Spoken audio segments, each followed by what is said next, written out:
The Marching Roundtable's appearance on tour with the Crossmen was made possible by Fred J. Miller Incorporated, found at fjminc.com. Hey everybody, this is Tim from Marching Roundtable and Marching Arts Education. Really excited to get to talk to this wonderful group of people from the Crossmen. So Ed Devlin, how are you, Ed? I'm doing well, Tim. How are you? I'm great. So thank you so much for doing this. So you guys are at a school. I'm assuming you're on tour. Like, tell me where you are right now. We're at North Cobb High School in Atlanta, outside of Atlanta, right? Right. Yeah. Very good. So like you've with the Corps and you like stopped to do this. So I can't thank you enough for like stopping your lives in the middle of practicing and making the Corps even better than it is and stopping to do this. Can you sort of introduce everybody around the line there, Ed, real quick? Sure. This is Molly Favret, Tyler Edrington. In the back row, we have Andrew Markworth and Andy Ebert. All on okay, so fantastic. So I know what everybody does, but I don't think people watching will. So do you mind sort of telling everybody's role with the Corps? Sure. Well, I'll say mine. I'm the program coordinator and the staff coordinator for the Crossmen. Molly. I handle the costuming and the graphic design of the drum corps. I'm also the caption manager for the color guard. So I kind of take on two roles here. I'm the color guard caption head and the designer for the Crossmen. I'm the visual designer and visual coordinator. I am the music designer and music coordinator. Okay, awesome. Well, thank you guys. So again, I'm so flattered that you decided to stop and talk to me in the middle of how busy everything is. First off, congratulations. Like the show is a big hit. Everybody's talking about it. It's different from anybody else, which I think is a huge accomplishment in the world of drum corps. So I think it's very cool. So I want to talk about sort of those sort of concepts of how it sounds, and it's like really aggressive. Like I feel like you guys are like coming out punching, which I think is very cool. So like let me start there. Was that idea of this aggressiveness, was that part of the original thinking, or did the Valkyrie come first and then that led you to that? Like I'd love to know how that happened. Well, I think from the beginning when we started our design meetings in September, we had aggressive being key on our list of items that we wanted to accomplish this year. The last couple of years have been very good shows, but not as aggressive as this, and we wanted to take that step that we can play that game of aggressive and entertaining and engaging the audience. Okay, well, mission accomplished. There's clearly this sort of rock and roll vibe too. So Andrew, was that like, where did that come from, the aggressive side, or like where did the decision to use, Led Zeppelin and the, electric guitar, like all this stuff is very, rock and roll. So like, how did that all happen? I'd love to know where those decisions came from. Well, with the aggressive concept, we wanted to also have a lot of content, but in a way that was really accessible to the audience. And we wanted to create a show that the members really enjoyed performing, and also one that maybe would get other people to want to perform here in the future. So we tried to make it as raw as we could from an effects standpoint. We have a lot of things that go on in terms of the amount of notes and the amount of textures and things like that. But as far as the way we deliver them, we wanted to stand out. For whatever reason, the electric guitar thing hasn't been used that often or at all, really, in the last, ever since the electronics rule has gone through. And we had the opportunity. We kind of dipped into it a little bit last year with our electric bass player, and he was such a standout performer. Even in a show that didn't really have that style of music where he was a featured individual. And so we wanted to kind of double down on that a little bit and use them on wireless packs, get them integrated into the visual production, and make them into superstars so that people could really enjoy that element of the show on one other level. Okay, very cool. It definitely sets you guys apart, and it fits the whole aggressive nature of it. So I think that's been very cool. How have audiences been reacting to both the aggressive nature of the show and the sort of rock guitar stuff and all? Very well, I think. It's been, I've been here for a while, and this is by far the most the audience has been into the show, participating in the show, talking about it online, whatever it is. So we've been more than thrilled with the response we're getting so far. Yeah, absolutely. As well you should. It's very cool. So the all-female color guard is really noteworthy. So I'm interested to know if you decided to do that, and then, or did the show concept say, hey, let's do this? So can we talk about how that came about? And then also, Molly, I want to make sure you talk about sort of how you decided to costume, which I think is really interesting in this whole discussion. Yeah. I think, with the all-female cast, it had to do with partly design, we wanted to really feature our strong female performers that we've always had in the past. So once we had a concept come up with the Valkyrie, we thought this was the best time to make that decision and make that change over to the all-female cast. Another interesting thing is, we have 42 performers on the field in the color guard, which is a large number. And they're really doing a lot of stuff, spinning cool props, battle axes with real metal heads on them, bows and arrows. They're really exploring some cool different ways to present the color guard at the Crossmen, and I think it's been really successful for us so far. And like you were saying, Molly and FJM and Michael Cesario did a great job with the uniforms, and I'll let her talk about that. But we're really, really happy with where the color guard's going this season. Okay, wait a minute. No, before Molly, did you say battle axes with real metal head, like? It's a real axe. It's basically a dull axe. It is real. It's heavy, and they are hard to spin. Yeah. And they're doing them great. So, and Taking when you out see them toss it really high in the air, it's a scary thing. You should have saw us on day one spinning those things. We were all kind of nervous. We're like, we need to put helmets on and hats, but they've really learned how to handle those things, and they're performing at a high level with them. So it's interesting to see. It's towards the end of our program, so really look for that stuff. And you'll see that imagery too of the battle axe in the drill and things like that. Okay, so there's like a level of badassery here that's like really kind of, I mean, Badassery. That's what came to mind. So I also love, you mentioned some of the props and things, like there's these things that fly, I guess right. Can you talk about those, because those are so cool? That's probably my favorite thing. So can you talk about what those are and how that came to be? Right, that's a raven, actually, the bird. In Norse mythology, they I guess worshipped animals, and our ballad, our part 3, is really based on the raven, and it represents flight, breath, a lot of different things, and we wanted to have that kind of soaring above the performers.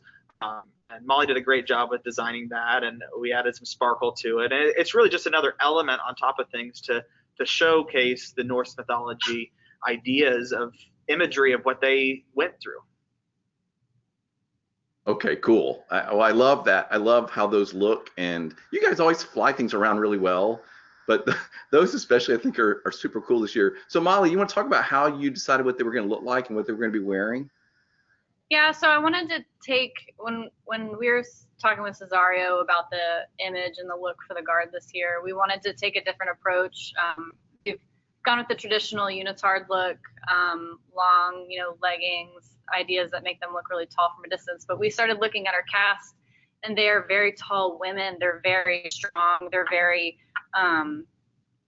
strong is the biggest word for them, because I just wanted to showcase how impressive it is that these girls can toss battle axes and do all these things and go into war and play this Valkyrie role and be really aggressive, but with a skirt on.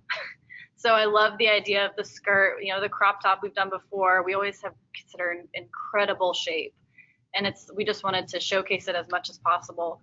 And I think we went for it, and I think it was worth it. And the red was something that I was like, I wanted it from the very beginning. I thought of the Valkyries, I thought of Crossmen, and I was like, we got to do red again. It stands out so well on the field. All the hangsy downsies for movement and all the gladiator style sandals and the armbands and everything. It's just so prominent from a distance. And Cesario, I loved working with him on it. He did a fantastic job of bringing all this to life. And I mean, it was correct from sketch one. We knew it was right. So that was awesome. That was a great feeling. And seeing them on the field it's a great Valkyrie character. And then Lydia, on top of that, she's another one. She got her own unique look to be queen of the Valkyries. And And that was another one that we were just like, we wanted to be different. We want to be strong, powerful, give her the big high boots, all the, corsets and all the jewelry everywhere. It's a showcase of costuming for us. And FJM did a fantastic job. So we're really happy to have that partnership with them. So yeah. Those guys always hit a home run. Did you say handsy downsy? Handsy downsy. That's an official term. Can you explain what that is? All the stripping fabric, the movements, every single dangling effect is a hangsy downsy. Hangsy downsy. Okay. Wow. All right. So I learned my term for the day then. Okay. So everybody watching, watch out for the hangsy downsies. In addition to the Ravens. You mentioned Lydia. That's the drum major? Yes. Like, so she is really important to the show and so powerful in the way she comes off. So let's talk more about her and what you mentioned she's the queen of the Valkyries, I guess. Like, how do you utilize her? Because a lot of times drum majors are sort of invisible, once the show starts, but you're clearly not doing that here. So can you talk about that idea? Well, we knew that she was going to be coming back, and we knew that she was going to be a huge, she's a big deal. Lydia is a fantastic drum major, and we wanted to showcase her as more than just a drum major. I think we actually put her through 30 days of color guard dance classes for spring training. And when we told her the role she was going to be in, she was like, all right, let's do it. Let's go. I'm ready to be whatever you need me to be. And she's really, really sucked into the character a lot, and she's taken it to a whole other level than we even expected. She's strong on the inside. She's strong on the outside. The membership loves having her involved in more than one way as well, especially the color guard. She's become one of the color guard members, honestly. She really, really enjoys it, and I think it shows in her performance. Let me add on to that, Tim. I think you hit it on the head when you said most groups, the drum major's kind of out of the limelight. Ours, we wanted to make sure that she was spotlighted throughout the show. And she has multiple points that happens. The perfect example where you see her, she leads the drum corps onto the field. She's the first thing we see visually, musically. She plays a big horn at the beginning. It's the first thing you see and hear from our show. So it's really setting a standard that she is the head Valkyrie. There's a couple other opportunities in the middle of our program too, where she turns around, interacts with the audience, really trying to break that fourth wall to get the audience involved with the show as well.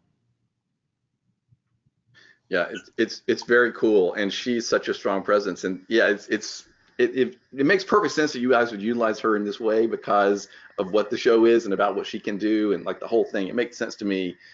It's really, again, it's another way that sets you guys apart. Molly, you mentioned these tough girls in a skirt, and like I got this sort of Wonder Woman vibe in a really good way, like that's sort of really in our cultural brain right now. And so I feel like, is that at all a reference, or is that just me bringing that to the table here? Slightly. I feel like the Thor Ragnarok Valkyrie character is really similar to where we were going, but I mean, I don't think that was an intentional direction. I think it was just like a hybrid of all these incredibly strong warrior women that we created into our own type at Crossmen. Well, so I inspired by.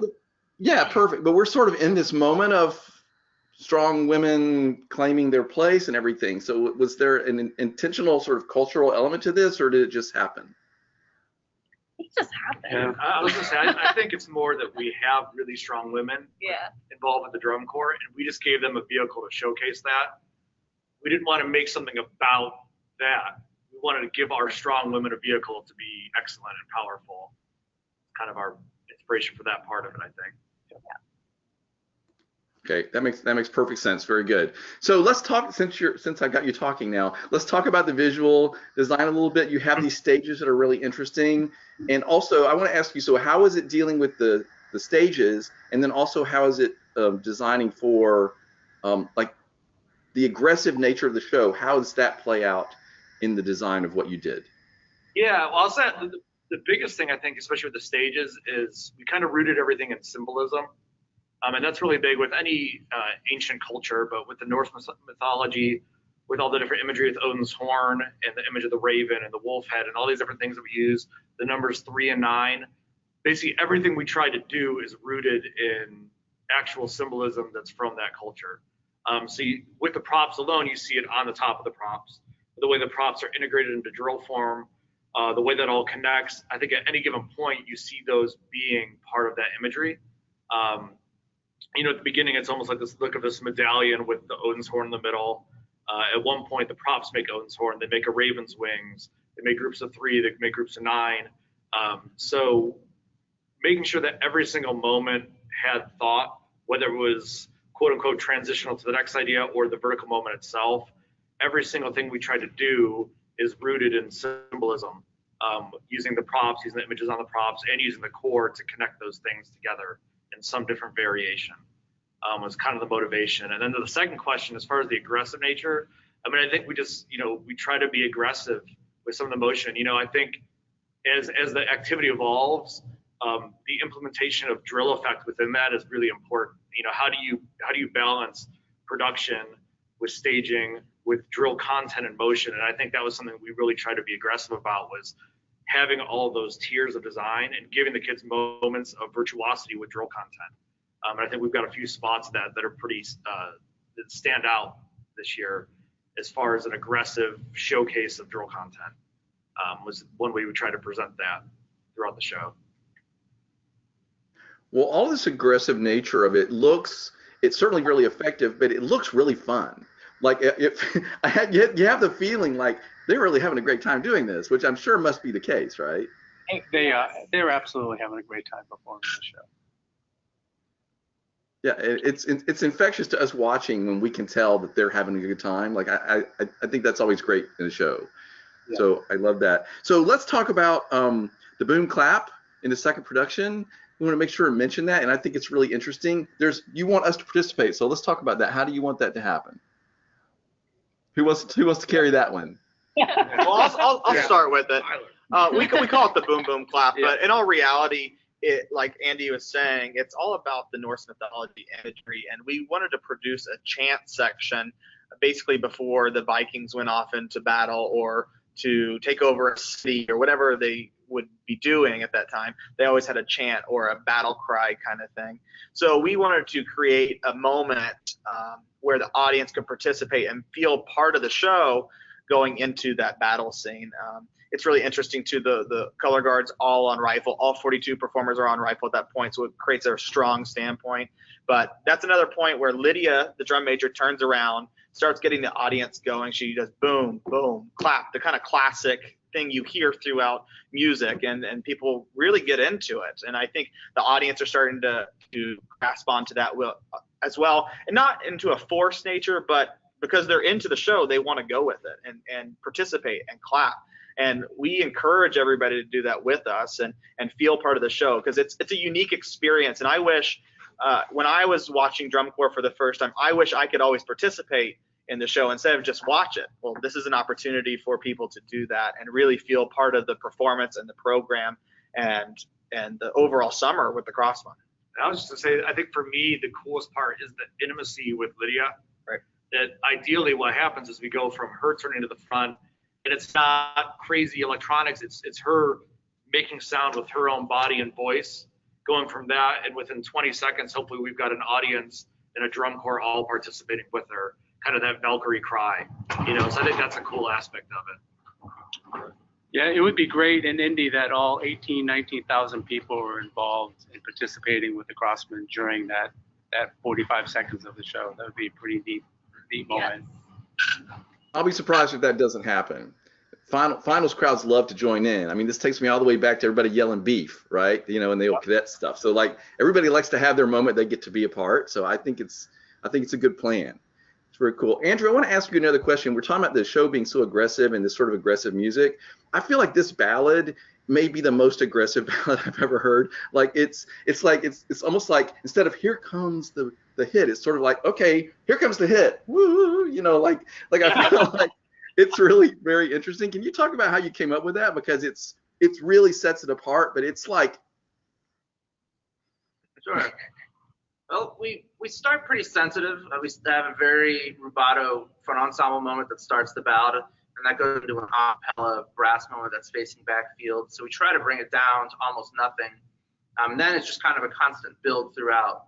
The tempo picks up in the middle, features some dark low brass voices, and then kind of peel your face off with the last hit of it. The way that we treated the piece of music is Hurt by Trent Reznor, 9 Inch Nails. There's a very famous version of Johnny Cash doing that. There's a very famous version of Eric Whitacre doing that now.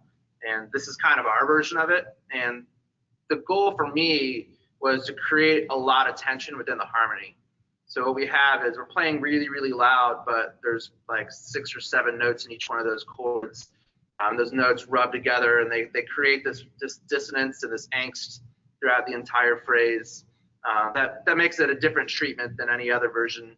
Like the Johnny Cash version is very vulnerable, and this is we really want the pain from Hurt to really come through at the end. So that was the way that we really chose to go after it. And those big moments then are immediately followed by really soft, and then we build right into it again. So it's almost a conversation between these moments of angst and then release in between. Yeah, it's great. It makes perfect sense to me. And I'm sure that I feel like I'm getting punched because there's all those downs that build back into the punch. So, I mean, you've done a great job of constructing that. I think it's really effective. But this whole thing is like just tough as nails, all this stuff. And I know that's what you were going for, but I just want you to know that I think it's happening. Like that was the reaction I had too. So cool. So is there anything else about the show we haven't talked about that you guys wanted to mention? I think so. I was just say one thing with that, what you just said is, I think what we all kind of want to do all along was the commitment to the Viking and Valkyrie thing. Yeah. With the costuming, with the symbolism, with everything we do, we try to make this our version of what that would be. But like if Vikings and Valkyries did a show, it would be pretty aggressive, and it would be energetic. I think we tried to bring that to life the best we could, and I think it's getting there, and I think the kids are getting into it in that way. So I just think that's an important point, is how conceptual that all is for us and bringing that to life. And that we don't drop that concept at any point. There's a lot of variety within that aggressiveness and how we choose to portray it, but really tried hard to make sure everyone's engaged for every second and that we don't lose them, both in terms of how you enjoy the show, but I think what I'm most proud about and what we're doing is that every choice that we made supports the concept. From the costuming to the designs you see in the drill, to the equipment that the guard spins, to the source material we chose, the way that we portray it emotionally, and we really went holistic with how it comes across, and we tried not to leave any detail unturned.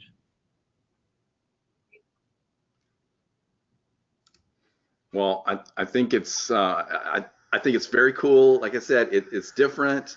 A lot of it feels sort of like the work that you've been doing in the winter too, Andrew. I think it's very cool, like to see a lot of those elements that you brought in here, like with the rock guitar and everything. So it's sort of like you had that sort of space to play around with these ideas, and you sort of brought them to this venue. Would that be fair to say? Yeah, you might recognize that performer. I've worked with them before. Okay, so all right. Well, then that may be really why it's reminiscent. Then that makes a lot of sense. Ed, what else do you want to say about what your role is, or what? Because I really wanted you to talk more, and I didn't ask you very many questions. So, like, do you want to talk about what your role has been in your experience with all of this? Well, my role with this is making sure that we're staying on track, developing the show concept. Following up with Andrew and Andy and Tyler and Molly, dealing with FJM about costuming, staying on top of all of that. And also I'm the staff coordinator, so I'm responsible for the function of the actually Fred Morrison is off the football field. I'm responsible for everything on the football field in terms of staff and programming and the educational part of what the Crossmen do. Okay, cool. Well, I think you guys are doing great work, and I was just going to mention, like, I've been around this activity a really long time, and I remember back in the 80s, Rock with Sack. Oh yeah. And like, I just have to mention, like, I remember, like, I would sit in those in Dayton and like experience those shows, and then everybody would be done and be like, man, we're exhausted, and somebody would go, well, you just rocked with Sack, and I'd be like, I remember that happening to me. And so that's sort of how I feel here. It's sort of like you're taking me and you're like wringing me out, and then like I'm like, well, I just had an experience. So I think that's very cool. Yeah. Oh yeah, those Rock with Sack days. We certainly did that back then in the mid '80s. Talk about a lot of tough women like that. That's There were a lot of reminiscent to me with that, and that's a really good reference for me. Yeah. So I hope you don't mind that I'm sort of referencing that, but that's absolutely, yeah. Molly and Tyler weren't born yet. Yeah. Oh no, it definitely. When I watched the Corps, even though it was 30 something. Oh my God, that long ago. I still, when I see the Crossmen, I feel that energy from what we did with the rock stuff way back. The only thing we're not doing on the football field right now is the flag rollover that we. I know, and where is it? But oh no, I definitely get the connection. No, I just wanted you to know, like, I've had that in my head this whole summer, and I just wanted to mention it to you because I remember those shows so well, and like the vibe of that and this sort of energetic, aggressive thing that I loved back then, I feel like is on the field with you guys, and that to me is like a wonderful reference to have. So I just wanted to mention that in passing because they're both so cool, I just feel like I'm clearly not cool enough to be in the Crossmen this summer, so I'm glad that like I know I'm like I don't think I could do it. I'm certainly not going to throw a true battle axe in the air and try to catch it. Like I know my limitations, so I can catch a rifle, but not a battle axe. No, man, I just. Sorry, so we're going to watch for that. So we're all going to do the boom, boom, clap, and we're all going to watch for these battle axes and all the other stuff we've been talking about. This has been really, really interesting. Anything else you guys want to say before we finish this conversation? No, I think one thing you could tie back to what we do conceptually, we talk about us being aggressive the entire show, but there is different moods to the aggressiveness all the way through the entire show. It's just not like one complete punch in the face. It's a lot of different types of aggressiveness and energy that we bring to the stage. No, I would completely agree with that. And actually, that's sort of interesting that you can maintain that sort of concept, and yet there's still all the great pacing and the ups and downs. Like it's all those show elements that need to be there are there, but somehow you frame it. I don't know. I don't exactly know how you've done it, but it's very interesting. Well, this is the five of us now have been together a while. This is what, our third year? These five. Now we have some other people that are on the design team as consultants that offer great assistance to us, but us five talk every day. I don't. There's maybe like Christmas Day and New Year's Day that we don't talk to each other, but it's pretty much from September all the way through now is a constant dialogue, which is making this a successful program. Yeah, no doubt about it. Well, congratulations, guys, on the show. It's a big hit, and I think it's really effective. And thank you for sharing sort of this insight into it. I'm happy to get to share that. And I guess especially tell Lydia and the Guard that, like, my hat's off to them. Like, I'm going to watch the show a little bit differently next time because of that. So it's very cool. Cool. All right. Well, thanks a lot, guys. We appreciate it. Thank you. Thanks, Tim. Have a good weekend. Find other interviews and videos from top DCI designers, instructors, and marchers, behind-the-scenes videos, interviews, and podcasts from winter camps, spring training, traveling during the season, and performances, all at marchingartseducation.com/DCI-2019. The Marching Roundtable is proud to be an official media partner of Drum Corps International.